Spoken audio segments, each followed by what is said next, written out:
Olá, turminha, tudo bem com vocês? Espero que sim. Vamos começar a nossa aula de língua portuguesa para o 5º ano da professora Rosana. E hoje a nossa aula é sobre foco narrativo, os elementos da narrativa. Então vamos lá. O foco narrativo é um dos elementos da narrativa. Portanto, vamos revisar também os elementos da narrativa, que são o pente, personagem, espaço, narrador, tempo e enredo. Os personagens são as pessoas do texto. O espaço é o lugar onde se passa a história. O tempo é o tempo atual ou nos tempos passados. E o enredo, começo, meio e final do texto. O narrador também é chamado de foco narrativo e representa a voz do texto. Dependendo de como atuam na narração, eles são classificados em 3 tipos: narrador observador, narrador personagem e narrador onisciente. O narrador, ele assume posições e papéis diferentes, os quais podem assim se classificar. Em narrador em primeira pessoa, a primeira pessoa é eu. Primeira pessoa, ele participa dos fatos, ou seja, ele também é um personagem da história. Com isso, chamamos de narrador-personagem.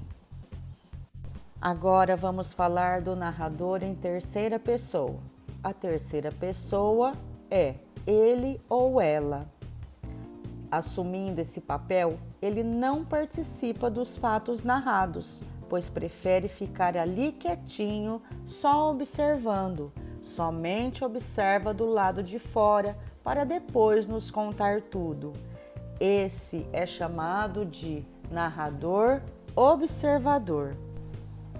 Dessa forma, o foco narrativo é a maneira da qual o narrador se utiliza para contar os fatos da história, cada um com a sua característica e peculiaridade.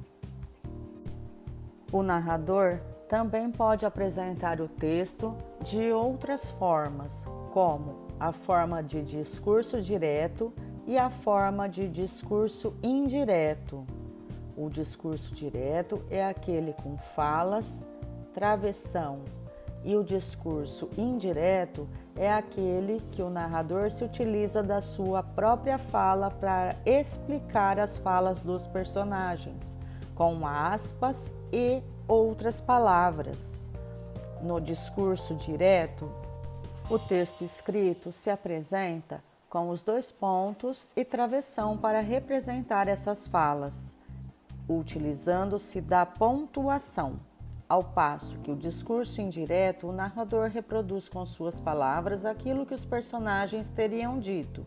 E para transformar o discurso direto em indireto, basta nos colocarmos na posição de quem conta o que os outros dizem, usando nossas próprias falas, e ao emprego de o que, se, como, etc. Por isso que a pontuação se torna um importante recurso para que o leitor entenda o texto falado. Observe os exemplos a seguir. No discurso direto, Ana disse, parágrafo travessão, amanhã não irei à escola. No discurso indireto, Ana disse que amanhã não iria à escola.